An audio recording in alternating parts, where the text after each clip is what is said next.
আপনার এখানে মানে কি যে তেল নেই বললেন তো, এটা কি বলেন তো?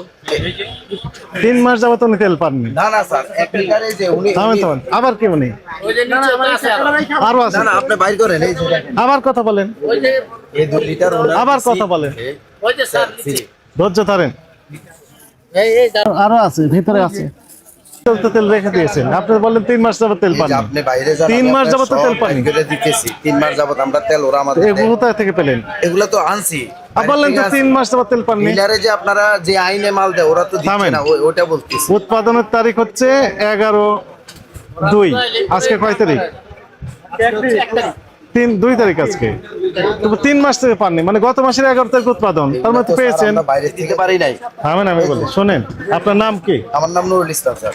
এই যে তেল একটু নিছে, ধৈর্য ধরেন, কাস্টমারে ফোন ধৈর্য দিছে। ধরেন, ধৈর্য আমি ধরেন। ওনাকে বলছি 2 লিটার করে, আমার কাস্টমার একটু ধৈর্য ধরেন, ভুল তথ্য দিয়ে মিসগাইড না না, করছেন এটা আমাদেরকে। এটা কিভাবে ভুল করতে? প্রথমে আমি একটা বললেন যে 3 প্রতিষ্ঠান মাস চালাই, যাবত। আমার 2 পিস 3 পিস, এটা যদি আপনার একটা ইস্যু তৈরি করেন। ইস, আপনাকে 10,000 টাকা জরিমানা আরোপ করা হলো। এগুলো আর করতে পারবেন না। একটি যদি থাকে সামনে থাকবে, আগে আসলে আগে পাবেন, ভিত্তিতে বিক্রি করতে হবে। কথা বুঝেছেন? জি। মেনটেন করে রাখতে পারবেন।